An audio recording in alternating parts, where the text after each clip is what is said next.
Hello, everybody. Brian here from quantlabsnet.com.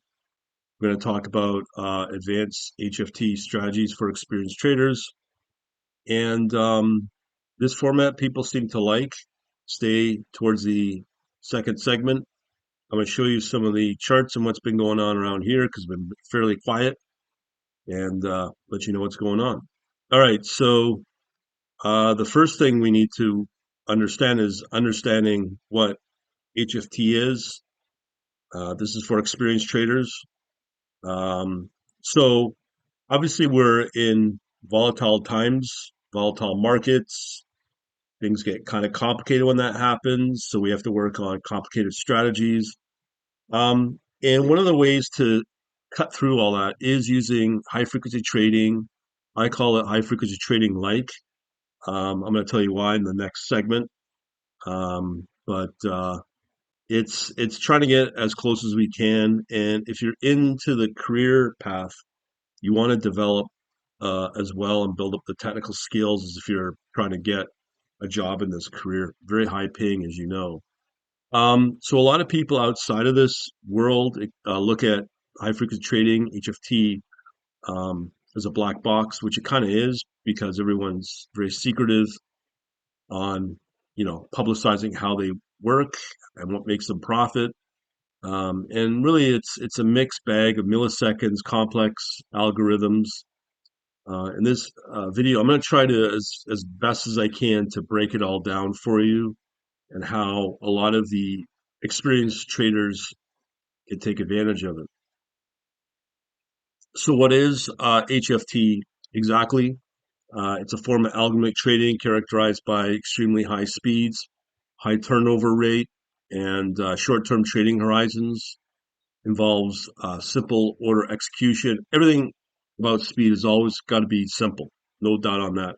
But there are some sophisticated strategies out there that exploit tiny market inefficiencies.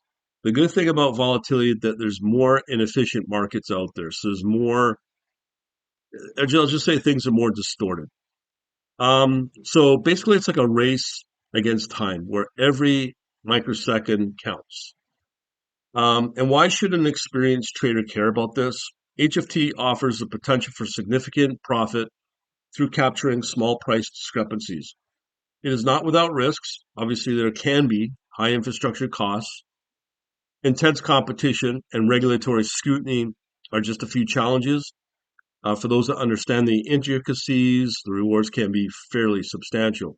So, in terms of direct market access, there is somewhat of a solution out there that I've recommended in past videos. I could recommend it again in other videos, but we'll leave it at that for now. So, what are some of the advanced HFT techniques? Let's delve into them. First, you have to look at the market microstructure. We're not looking at price charts here. I'm going to show you some charts actually in the second segment to kind of give you an idea of what and how I'm doing it. And a lot of pro shops and HFT shops and firms do it, and it puts them in the smart money bucket. You always want to be coming from the point of view that you're in the smart money bucket and not the dumb money bucket, which the polite way to say is retail traders, which a lot of people don't like to hear because uh, they're pretty well always churning profit. Give back, they make, and then they give it back, especially now with the volatility. So understanding the depth, liquidity, and latency uh, of orders is crucial. We need to analyze the speed at which information propagates and how order imbalances can create opportunity. So there's a couple of types of algorithmic strategies, trading strategies that you can use. The first one's arbitrage. That's a classic one. Here we're exploiting price differences between exchanges or related instruments, often in milliseconds. If you have a big enough account, you can do market making. Market making is very good. Provides liquidity by placing small and sell orders simultaneously, capturing the bid-ask spread. So they're providing liquidity, and if it's right on the exchange, like a CME, they can get back a rebate. Trend following, which most retail traders follow, is trend following. They follow short-term trends and execute trades rapidly to capitalize on the momentum. But again, the HFT shops do it just like a ray gun. So crucially, execution optimization is important. We have to understand the advanced order types, be it iceberg, limit orders with varying time in force. Smart order routing is paramount. Again, I may talk about it in my next video. I don't know. We'll discuss execution algorithms designed to minimize market impact and maximize fill rates. That's down the road. Um, and there's things that you have to understand when it comes right down to the microstructure level is understanding the performance metrics like fill ratio, latency, profit to loss ratio, and essential for continuous improvement. All right, so let's talk about some real world examples of HFT. Um, there are different types of successful HFT strategies, dissecting the logic and implementation. I could look at statistical arbitrage, which are strategies that exploit short-term correlation between related assets. I could talk about that in the next segment, so hold tight.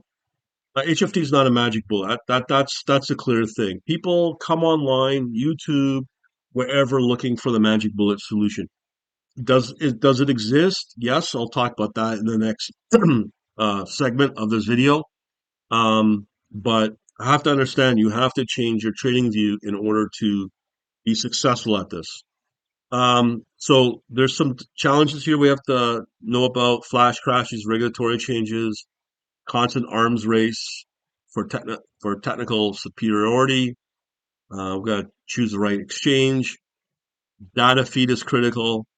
Direct market access and co-location can significantly reduce that latency. That's where the expenses come in.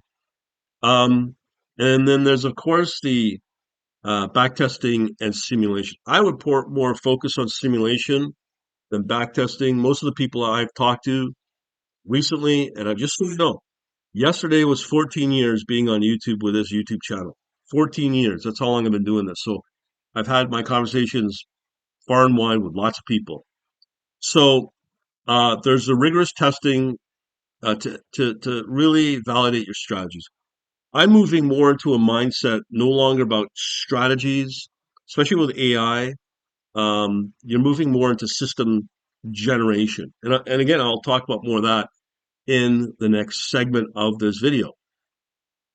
So we need to explore the different techniques, simulate the market conditions, and evaluate performance before deploying live. Historical data is a guide, okay, and not a guarantee for the future. That is really important. I've looked at both now equity, crypto, and over the last couple of weeks, I've been looking at both futures and options data. It's no different, no different. But the difference is between futures and options, you get more tools to work with. So I'm going to show you some of the examples in the next segment. So let's conclude here in this segment. The future of HFT is driven by technological advancements. There's an increased use of AI, machine learning, to identify complex pattern and optimize trading strategies. The next generation is coming, which has been now announced by both Google and now just Microsoft, quantum computing chips. So they may revolutionize HFT in the coming years. I do know that I think Morgan Stanley, I don't know which banks, but they're already investing into quantum computing. Obviously, there's now going to be ethical considerations and regulatory oversight and all this. You have to understand at some point, people need to discuss, debate the fairness and transparency and the market stability that comes with this. HFT evolves, so does the regulatory. Now, the thing, it's different. UK, Europe, and US have all their different regulation for different reasons. Okay. But the top two places for volume is definitely UK and US. US number one, hands down. So in conclusion, for now, HFT is potentially a very rewarding field to be part of with experienced traders. Obviously, you have to understand the understanding of market microstructure, the sophisticated algorithms, and robust infrastructure. So we need to stay informed and adapt to it. and always prioritize our risk management. And that's it. Let's get into the next video section. Thank you very much. Hello, welcome to our second segment in this video. As I said, I'm going to show you some plots that I've now developed over the last few weeks. All of this comes out of a course that I've put up on my store for an introduction to this. It's very theoretical. It now includes a full-on options and futures trading with what I'm going to show you now. And there's code there to give you examples of how this is developed. So the first one I want to show you is what I would consider, and it's been confirmed pretty well as the financial holy grail in all of trading. So what you're looking at is with futures and options, I've been telling people to get out of equity. Equity is had its heyday for the last 10 plus years with a run up. I don't know if it'll come back. If it does, great. If not, it's just not going to be easy money like it used to be. Where futures and options, I've analyzed the data, and there's a lot more commodities out there, especially in agriculture, that is proving to be consistently profitable just as much as maybe gold or maybe more profitable or even crypto, in fact, but it's more stable in the price. So you don't get these crazy drawdowns. Not that I've seen, but either way, what we're trying to do here is we want to trade in a particular zone. This is what we call our gold area zone with a combination of options and um, can be with future prices or future contracts that you put on as a floor price to protect yourself on the downside. But generally, what you're looking at is whatever you're trading, you want to be in here in this orange for a put option. In the yellow, this is where you do your call options. Okay. So again, depending upon the combination of your synthetic option or maybe a real floor price uh, in a future contract, there's a combination of things, and the way it's going with AI, it's radically changing things on how you develop a strategy. In actual fact, I won't call it a strategy anymore. If you're going to call it a bot, you're coming from a very junior level uh, perspective. When I call this a system, it's a combination of strategies along with uh, new ways to adapt in the market with the data that is seen. And again, you're looking at forward looking. That's what smart traders do when it comes to the smart money. That's what they do. That's what a lot of these shops do, these high frequency trading shops, the hedge funds. They predict where money's going to go and they invest very big on that. So right now, they may be putting money into shorting Japanese yen. Okay, right now, and there was a set of where that you could have shorted all of the market indices uh, last month, and it could have made a killing. So it's all about forecasting where things go, and it's all through usually futures contracts and more on options. So with this zone here, this is where you trade either on which side you want, on the call or the put. And majority of the trades are put into the options because it's safer, where you just pay out a premium based upon the data that you see. And there's lots of data analysis, which could be including the Greeks, with Greek analysis, all kinds of stuff that you can look at that you do not have in the world of equity or crypto. You're just working off of charts. And I'm going to talk about that in a minute with the technical analysis. It's very important to understand to be in the smart money bucket and be able to forecast quantitatively where things will go, where to put to put your funds or working capital and deploy it uh, to make maximum return. So again, this is what we're trying to do to trade within this zone. Okay, so let's go to our next round of our round of images here. Okay. Okay. So got all of this lined up here. So let's do a simpler one. Another thing that people need to understand when it comes to this type of trading, we need to know everything about the yield curve. Okay, I have now a script in Python I've written, and again, it's part of my course that I mentioned with the code. So you're able to see, are you going to be more shorting or are you going to be more uh, longing based upon the curve and based upon what you see in the market. So obviously we have a normal yield curve where we're now going into expansion mode on the economy. And then obviously in red, we are now going into a recession. And this is pretty well where we're at now, more inverted right now. So that's what's going on there. And again, all of this, a majority of this is now fundamental. Okay. And I'm going to talk about in a minute actually, yeah, let's talk about it. So right here, as an example here, um, one of the things to professionally trade futures and options, I've talked about earlier about the different types of strategies that people can use. Two of them that are typically used, one could be considered a tool, is hedging. Hedging is a classic way to put on various positions that if you have a long or short, you're making money on both sides, and you're hopefully going to make more money on the right side. And usually it can be considered a zero risk type of trading because you're covering both sides of the trade.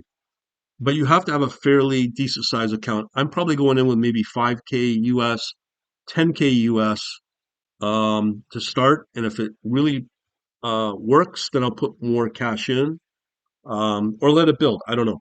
But always remember, if you got something working, you always have leverage, but you got to be very careful with the leverage as well. So this is an example of what we look at here.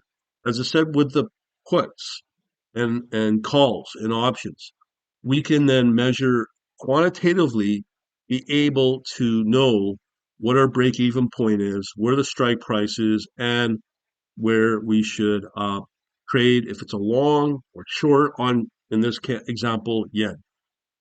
Okay, so I have now code now that will generate this automatically and generate the break even point, where to go. And this can be across all the major commodities using this type of tool, payoff diagram. This is old school methodologies that I'm talking about. Comes from that course I mentioned many times from UC Davis. So I've taken the UC Davis course, got a course now, lots of theory, brought it right up to date with use cases as of December. And I've gone now one step farther where I've brought in JavaScript, C++, and a little bit of Python to show coding samples of how to do this.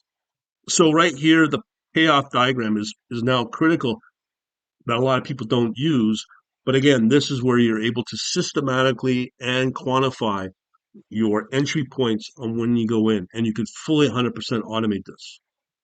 So this is just one example of a payoff diagram. All right, so let's start talking about technical analysis. Let me pull up the other one as well. Um, yeah, so I do have a oscillator similar to so let's start with the oscillator. Okay, so the oscillator is similar to the relative strength indicator. What we're doing here in the price is we're measuring price movement depending upon the uh, the what we call the time frame. If you're doing on a 5 day, 6 month, most of the data I'm analyzing is both long term and short term. Okay, I do a 5 day analysis, which is usually using hourly data, and I can get an idea of what to go in now. But if you're doing more of an investment long term over a couple of months, because a lot of contracts are over a quarter, like 3 months. So just depends upon the time frame and your goal. So here in this chart, what we're looking at are the price movements percentage wise. So you get a 5% move, a 10% each day. Okay, and then that's up. So when you see obviously more of these, Yeah, you got a couple of good days. Like you got from 5 to 15 days, 10 days of big moves here, 5% plus. These are just samples, okay?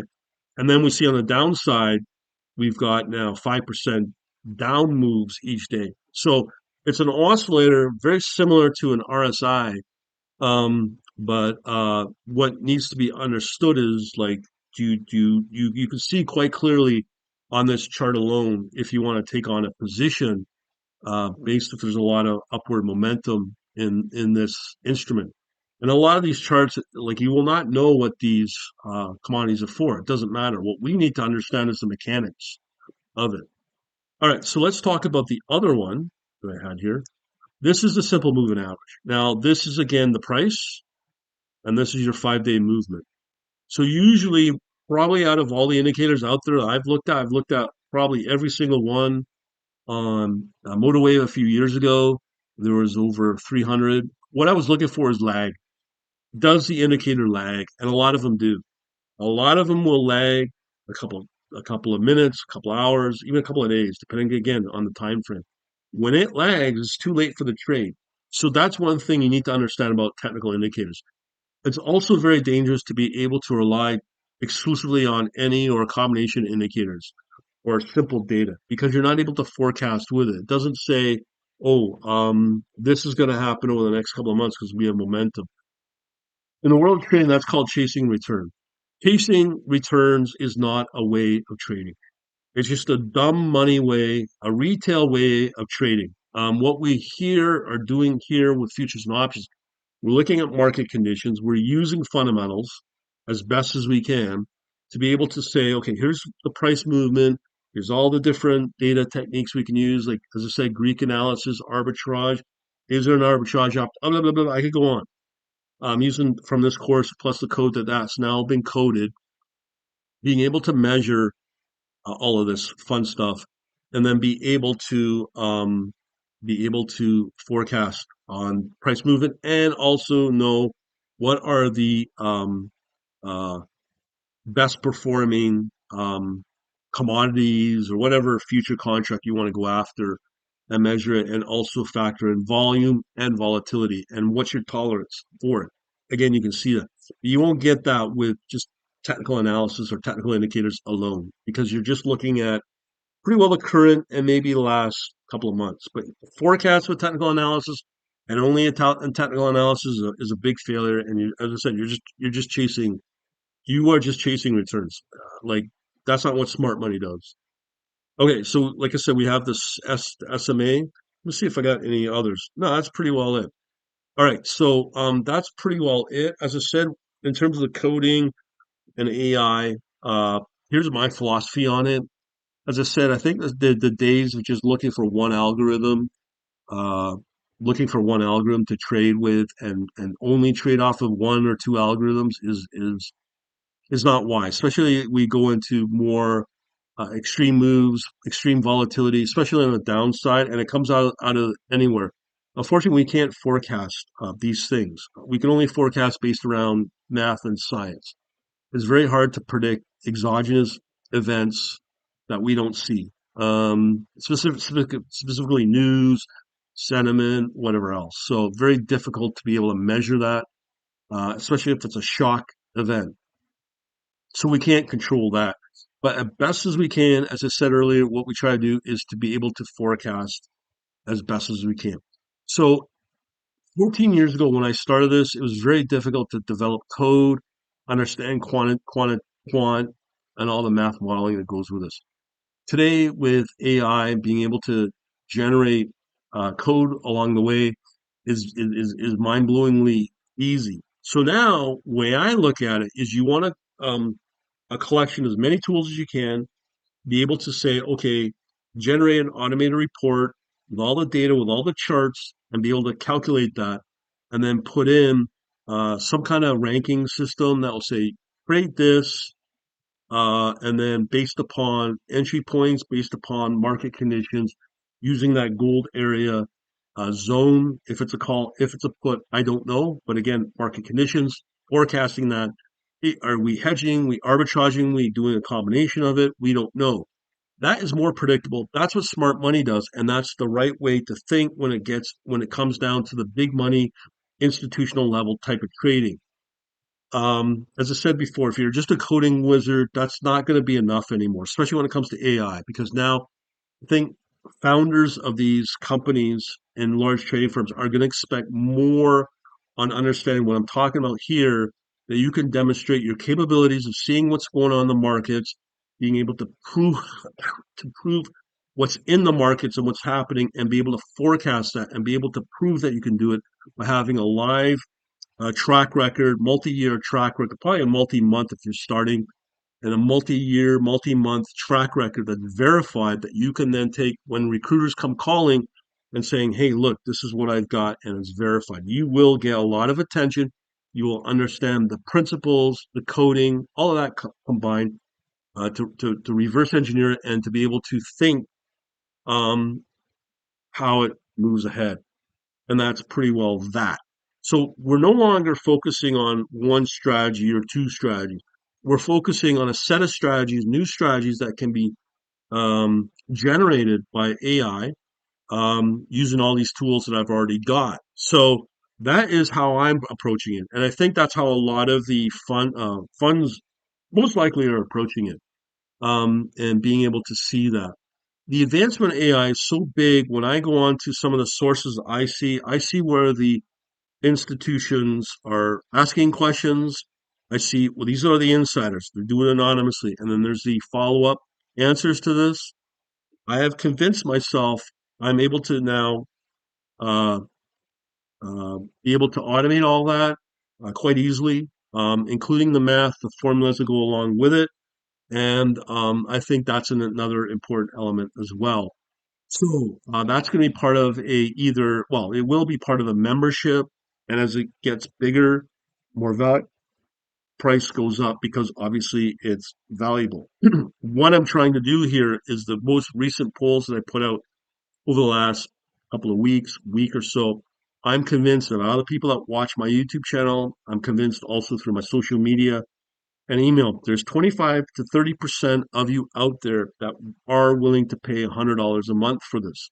I personally think it should be a lot more, especially if it's working and brings value and you now have a track record and you bring out a community of high performers, high achievers, that are getting the job done. I will tell you right now, high percentage of the people that I talk to and see sitting on the sidelines are just sitting there trying to do it in a lazy, quick and easy way of doing things.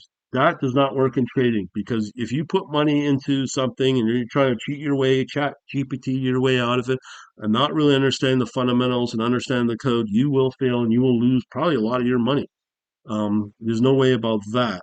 So these are important things to understand, and I'm building a community for that. But now that we have the code, we have the processes in place to understand that. The next step is to plug it all in and start live trading with it as the amounts that I've already expressed. Once I see the hopeful success with it, that's when I start to showcase the trading. Let me first talk about the brokers as well. The brokers I've looked at preferably was Canon Trading. I'm still uh, exchanging dialogue with them. Key person is very good, very nice person, knows their stuff, no doubt on that. And I've put out some articles earlier on my blog at quantlabsnet.com about Sierra Chart. I am convinced Sierra Chart is the way to trade both options and futures using C++. I have no qualms about that. I also have the ability to do the trading with MotoWave.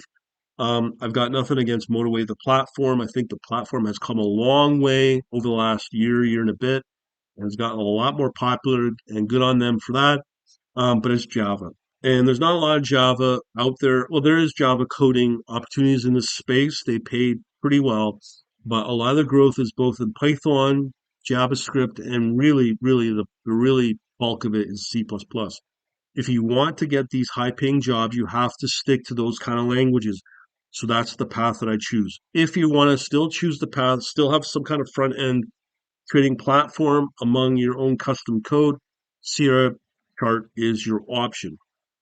Sierra Chart, um, I'm not sure if it plugs in with interactive brokers. I haven't confirmed that, and I've had my beefs with interactive brokers, but right now, um, I think I'm going to stick with interactive brokers because I just don't want to go through the process of having to apply for new brokers. Now they want things like social insurance or social security numbers online, which I'm not prepared to give. So I'm going to stick with interactive brokers. And currently I can do that right now. Now, also with the language of choice, as I told a few people, I can do the C++ with JavaScript, but it's really a pain in the ass to work with when it comes to adding in new libraries and just, creating new CMake file. It's a real pain in the ass, because of that. It can be done. So right now I'm starting with Python, especially for the analysis, because the analysis is going to be no longer on the live trading. So it has no impact there. So it's easier for me to develop in Python. And that's what I've done. And all the charts that you're seeing right now today are generated from Python. I don't know if I've shown anything from the JavaScript, and pretty well with the Python versus JavaScript, they're identical. Um, and For now, I'm sticking with Python. It's just way easier to get stuff done. Works for me, my style of programming, and the way I like to build tools as well.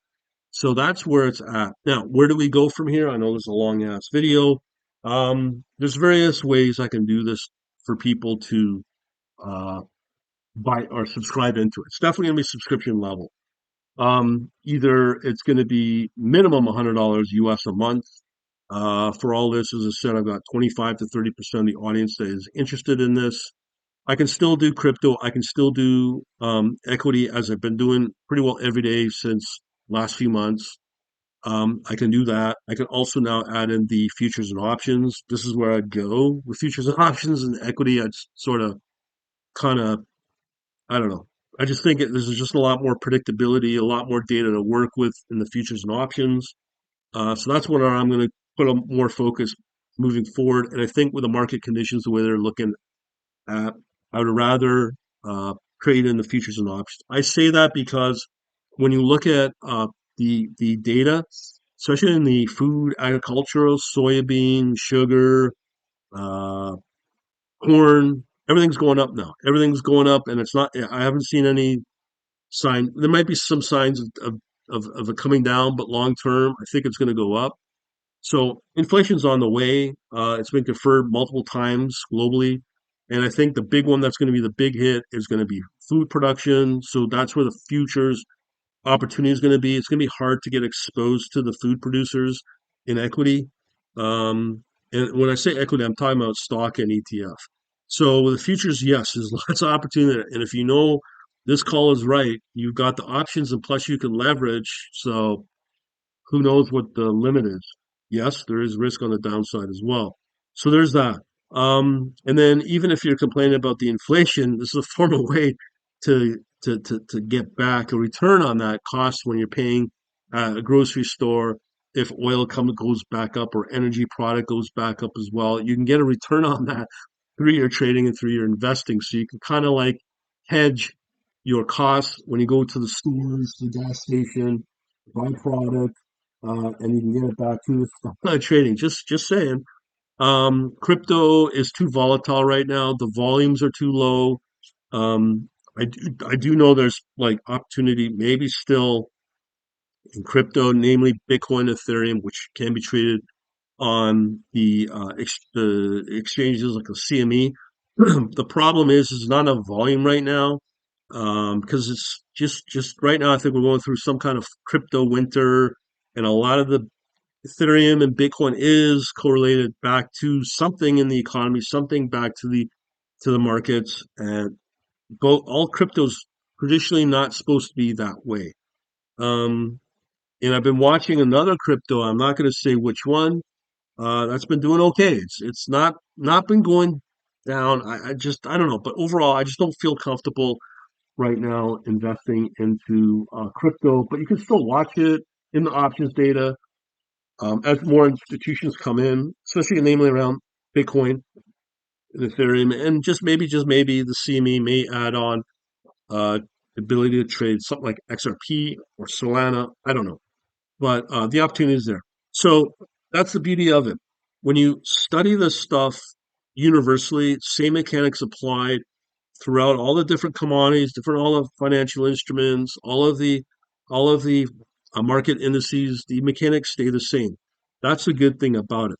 Yes, there are going to be conversions on certain instruments you have to worry about, like doing weird conversions with treasury, maybe yen. I don't know, but there is going to be that. But for those type of instruments, there are big uh, barrier entries for those. You're going into the million plus per contract, some of them, especially around treasury. So the options there, but with the whole what I'm mentioning here, it's all institutional level, and that's the key. Now, people are going to go, well, what about the cost of entry? As I said, this is about for experienced traders. A lot of experienced traders are going to have a chunk of change, maybe 20K to work with. But I think, and even if you are in the equity space with a IRA Roth or in my case, an RSP, whatever, and you have the funds, you can trade within Interactive Brokers in your retirement as well. It's just the question is, are you willing to take that risk? That's the question you have to ask yourself. I personally think there's more safety now in futures and options versus equity, as I said, because there's more data to work from. If you're the kind of person that's using any form of crutch whatsoever, be it the news, be it in my case, social media, or I got literally thousands of people, social media, YouTube and the like, you're not going to do well because there's a lot of people out there with the doom and gloomers and all the fake on the professional media sites, CNBC, Bloomberg, are faking and putting out literal nonsense out there. The only way to properly trade and an only way to properly forecast with your own money is to watch the data because you will see the data itself. The data does not lie to you. Whereas if you're going to listen to something that says from the words of some Federal Reserve or whatever, they're going to put a bunch of nonsense out there. And the other thing is that the sad part about it, it's always going to be an impact of something. Same with the president, all that. So always watch the data and only watch the data. Because if there is going to be a call on something, usually you'll see that in the data. That's going to be forecasted as well. So I'm going to be quiet now in this video. Again, go to quantlabsnet.com and you will find a learn. You can get our C++ ebook for free to download to peruse through. I've got some other free ones as well. Plus, more importantly, if you want to talk to me one-on-one on this, I'm going to put a KOMMO.com link on there for one-on-one messaging with myself, nobody else as well. Funny thing is, nobody takes advantage of it. That's fine. I'll be moving along. And more importantly, I will be hopefully profiting soon, very soon, well, what I'm talking about, because it's beyond putting stuff up and speculating, showcasing. You have to show the results with live money. Okay, we'll leave it at that. Thanks for watching. Have a good day.